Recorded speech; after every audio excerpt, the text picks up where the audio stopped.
Hey everybody, welcome to the Ron Line Report. This man needs no introduction. He is the great 8-time Mr. Olympia Lee Haney, joining us from Atlanta, Georgia. How are you, sir? I'm doing great, Ron. Hey, and I appreciate you having me on. Oh, of course, Lee. I appreciate you taking the time because we have the Olympia coming up, but we also have an event I want to let everybody know about. It is what's this, the 5th or 6th annual Lee Haney Games? This is the 5th Lee Haney Games. That's right. So this is going to happen Saturday, November 2nd, the Lee Haney Games at Sandy Springs Performing Arts Center in Sandy Springs, Georgia. Categories. I was looking over the website, which is LeeHaneyGames.com. Everybody, easy to find, LeeHaneyGames.com. I like some of these divisions at your show that are kind of unique, and I want to let people know. You have true novice categories for 3 divisions, which means it has to be your first time competing, correct? Right. Because I don't know about you, but I get a little miffed when I go to a show and I see the same people in novice class that I've seen in the novice class 5, 6, 7 times before. I'm like, come on, guy, let's go. Let's get a move on. Exactly. So you have that for physique, bikini, and figure. You have true novice. You also have regular novice, open. And for us older guys, because Lee, I'm turning 50 soon. I'm very old now. You're still a youngster, Ron. In the bodybuilding, you have divisions for over 35, over 40, but also over 60 and over 70, which, not a lot of shows do anymore. So great opportunity for the seniors out there who want to still get up there and flex what they got. Hey, that's right, man. We got something for everybody. We want people to come out and enjoy the show. I want them to feel good because, this is my world. Bodybuilding is what I do. So I have skin in the game. So we're excited about it. This is a NPC qualifier, NPC national qualifier. Yeah. So this is pretty much the last show of the year. So if you've fallen a little short prior to this contest, you still got another chance to go in and hit the NPC Nationals, which we've had roughly around 10 people that has left our show and gone on to compete in the NPC Nationals and turn pro. Wow. Now, people, everyone watching this does not realize this, but Lee Haney was the first NPC National Champion in 1982. That was the first year we had NPC Nationals. Lee, I don't know if you realize this, but a lot of the people competing now don't even know it's called the Nationals. You know what they call it? What? The Miami Nationals. The Miami? What? I'm not kidding. Because there's a lot of people just getting into it now, and they're not as well versed in the history of the sport and how they don't even know the true names of the show. Like they call the USA that's in Las Vegas in July. Some of them, I've heard them call that the USA Nationals. Oh my goodness! I mean, they've got that thing a little bit backwards, man. Well, wow. Well, Ron. Also, I was the first junior NPC national champion. Oh, okay. I did not know that. In 1982, as they launched the NPC, they had the junior division, and then they had the open national division, in which I won both of them. Wow. And I'm really proud of the NPC and what it has done. But I get a chance when I go out and talk to the young athletes and let them know the story of it, how it all began, and how Mr. Jim Mannion gave bodybuilding, particularly bodybuilding on the next level, his own identity. It was under the AAU at that time, and during those competitions, man, we would be on stage sometime at 1 o'clock in the morning after the powerlifting events had finished. Oh, no. So they were like, okay, we'll let you be a part of our show, but just stay out of our way until the rest of the night is finished. So I'm really glad to see Mr. Mannion change that, along with Joe Weider partnering up with him, and here we are today. So, Lee, when a show got over at 1 in the morning like that, where did you go to eat? What was still open? Man, pretty much nothing was open other than a Waffle House. At least in the South, we had a Waffle House. Oh, good. Okay, at least it was somewhere. After the powerlifting was over, they would set this little square box in the middle of the stage and put a little halo light up overhead to shine down. And you stepped up on that little stage or that little box, and you did your posing routine. I heard they used to Stone Age bodybuilding. I heard stories. Did they actually used to attach like a light to the basketball hoop? Sometimes, yes, they did. It was Stone Age. When I tell these young athletes now, man, they look like a deer in headlights. They can't believe that used to happen. But it did, and I was part of that during that era. Wow. And we've been over this many times, but I know a lot of the viewers watching this might be younger and not know the history. But when you won the NPC Nationals in 1982, that didn't even, you won the overall and you still did not get a pro card out of that. Exactly. During that time, you had to win your class in the nationals, and then go on to the IFBB World Championship, Yeah. and only there would you turn pro if you won your class in IFBB World Championship. And you had to You beat, know, you had to beat heavyweights from like 40 different countries to win. oh yeah, all of the different countries. So Hmm. there were only 4 to 5 people once they added the I think the cruiserweight, Yeah. that could actually turn pro. So you Wow. only had 4 to 5 pros per year. Wow. You know how many people turn pro at like the USA or Nationals? Oh man, I couldn't imagine. I don't. It's It's it's so many. between It's hard to keep up with them. I'm fairly accurate when I say it's about 55 per show now at those shows. Wow. There's a lot Wow. of divisions. There's a lot of people competing. So okay. So once again, everybody, I got off track. Go to LeeHaneyGames.com. It's going to be just outside of Atlanta, Sandy Springs, right? Right. It's a beautiful place. The arena is, I'll say arena, the Performing Arts Center is out of this world. Yeah. First class all the way. The athletes are going to love it. And you have the entire city government of Sandy Springs welcoming us there. And they're excited about it, the whole community. So Cool. we're going to get out there and rock and roll. And listen, we got High Tech Pharmaceuticals as our title sponsor for the 3rd year in a row. I really appreciate Jared Wheat. And Jared has backed me from day one. Really appreciate what he's done and what the entire High Tech Pharmaceutical family does on our behalf. Yeah. I mean, Jared and High Tech Pharmaceuticals sponsors all of MD's contest coverage. So everything we're doing in Las Vegas or next week, we're going to be there like 5 days. It's, thanks to Jared Weed and High Tech Pharmaceuticals. Has been very, very good to the industry, giving back and helping us get that coverage, helping you put that event on. And yeah, thank you, Jared. So Lee, as a great 8-time Mr. Olympia champion, it's time to talk about the Olympia, because there's very few people in this world I would rather hear the opinions of than you on these subjects. The first thing is, I haven't spoken to you in a while. It's been months and months. So, what was your reaction when we learned that the reigning Mr. Olympia, Shawn Rhoden, due to circumstances involved, a criminal case that's pending, would not be able to compete? Because I was flipping out. I can imagine you, as a Mr. Olympia, it must have really been a shock to you to hear that whole crazy story. Oh man, it totally blew me away. It took me by surprise, because listen, to reach the Mr. Olympia pedestal, it's just absolutely incredible in itself. I mean, and we're looking at Shawn being 43 years. I wouldn't say old. I would like to say young, but in bodybuilding years, that's a lot of years. You had been To retired finally for get there. you retired at 31. I retired at 31, and Shawn just won his first one at the age of 43. So I'm thinking to myself, man, what in the world is taking place here, and how tragic this is, whether it's true or false. Right. It's still a very tragic thing, because it took Shawn a long time to get there. So I was totally blown away by that, but I'm hoping for the very best on his behalf, that all of this will be cleared up. He'll be found innocent, and don't have to face any charges concerning this, and that he'll be able to maintain and regain his good name in the sport of bodybuilding. He's a great guy. I really enjoyed meeting Shawn on several different occasions. He's first class. So I'm just sorry that this sort of thing had to happen. Yeah, yeah.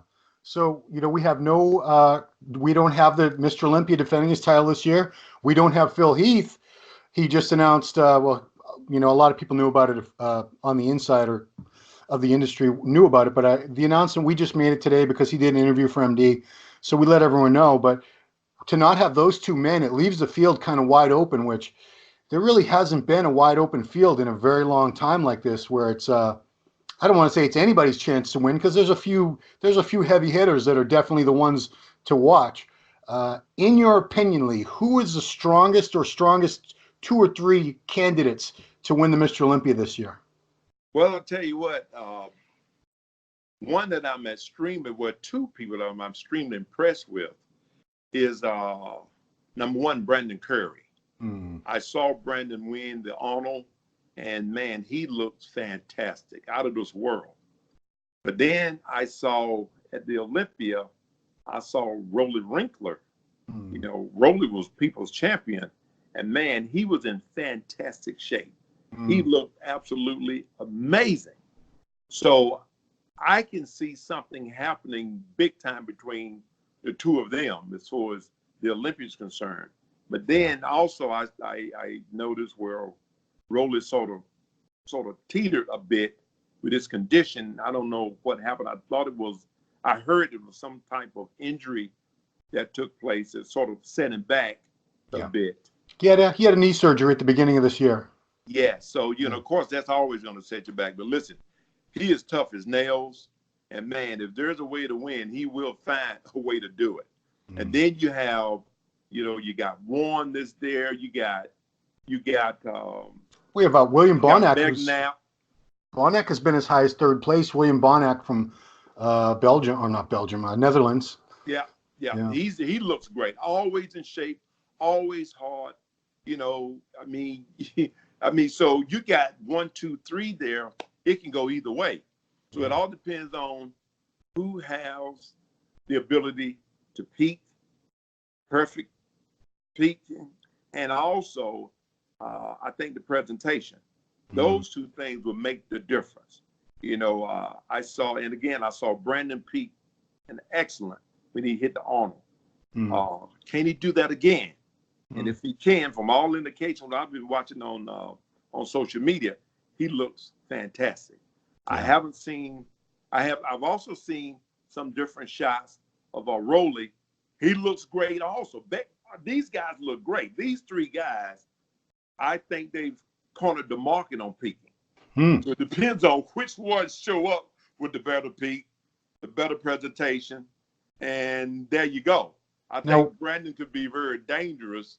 Hey, Brendon have about 3, 4 kids. Oh man, four, yeah. He got to bring the bacon home. Exactly. So, hey, just like in my shoes, man, I had 2 kids I had to take care of. You know, I was the first Mr. Olympia that had kids during his reign, I believe.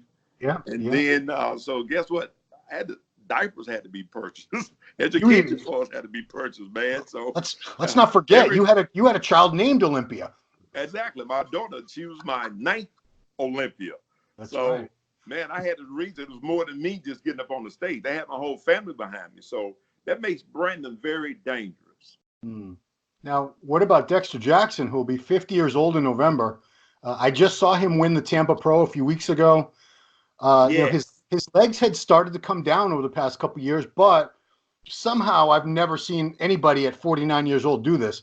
He got a lot of his leg size back, the fullness, the sweep. It's coming back. Yeah, so, that's right. I saw that too. I saw it on social media, on Instagram. A lot of the shots there, and yes, he looks absolutely incredible. I've always been a big fan of the blade, and if anybody knows how to peak consecutively, it's him. He you know, as far as the other guys, you know, when it comes to Brendon, when it comes to Rolly, when it comes to Banach, he mastered it. He's mastered it. I've seen him do it several times and not miss a time. Yeah. So, but when it comes to Dexter, he knows he is the peak. Yeah. So you got 1 through 4 there. That's what I see. I'm going to put you on the spot, Lee. Suppose I know it's never going to happen, but suppose all 4 of those guys, they nail their peak 100%. You're a judge in the front row. Who do you pick for Mr. Olympia? Well, I look at it from overall improvement over the last couple of years. Okay. And the person that I've seen improve the most, the 2 people, neck to neck, number 1 is going to be Brendon. Because Brendon brings with him that nice small waist, the nice broad shoulder. He got all of that in his favor. Yeah.